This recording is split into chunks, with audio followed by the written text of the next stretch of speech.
Hi, everybody. 3 News senior meteorologist Matt Wintz. Want to bring you up to speed on the tropics. We obviously been talking about Hurricane Milton down in the Gulf of Mexico. As of 7 a.m., Milton is now a major hurricane, a Cat 3, and expected to continue to strengthen. This has eyes on Florida, and it is going to continue to strengthen here, not just today, but tomorrow as well. Here's the latest. This is as of 7 a.m. advisory or 8 a.m. advisory now. 125 is the wind. Gusts are at 155. This is a very powerful hurricane. In terms of this versus Helene, it's a little bit smaller in size, but it's more compact in that area of hurricane force winds is to be reckoned with, as this system is now just off the coast of the Yucatan. You see the northern coast there. Path takes it through areas just on the northern end of the Yucatan and then heads it out into open waters again. Expected to maintain Category 4 status as it interacts with the Yucatan. Normally when a system goes overland, it would weaken, but the bulk of this system is expected to stay just offshore, so it should maintain its strength. And then it heads out into the loop current, which is a little area of warm water just off the coast of Florida.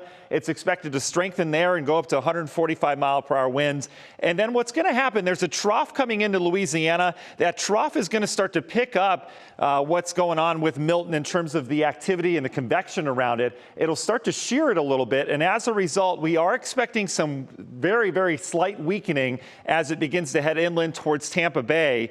And obviously a Category 3 hurricane in Tampa Bay is still extremely problematic, as this system is expected to make landfall sometime late Thursday or late Wednesday into Thursday as it looks right now. In terms of the wind, Florida not going to see a whole lot of it today or tomorrow.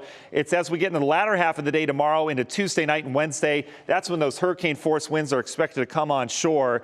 This is going to be problematic for Tampa, and here's why.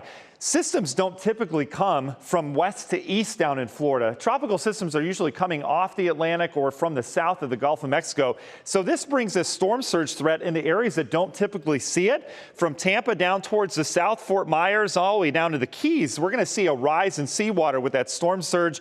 This also brings that flood threat into Tampa Bay itself. So Tampa, St. Pete, obviously, we're expecting some big storm surge problems and some flooding there, depending on the track of the system. If the low stays just south of Tampa, that would prevent Tampa Bay from filling up with water. If it goes north, obviously that flow pushes in. So really crucial where that center circulation goes. And then it's offshore, and it's not going to be much of an issue beyond that. Here's the latest Futurecast now. Well-developed eye stays just off the coast of the Yucatan. Notice how they've had rain in Florida. They'll get a little drying out before more rain starts to move in as we get into Wednesday midday. Here comes that center of circulation. And again, our high-res model doesn't quite take it into Florida yet. Tomorrow we'll have a really good idea of where it's going to go. But the big story outside of the life-threatening storm surge is the flooding rain. Anywhere from 5 to 10, even 15 inches of rain possible in an already soaked state that just got hit from Helene. We'll continue to have updates right here on 3.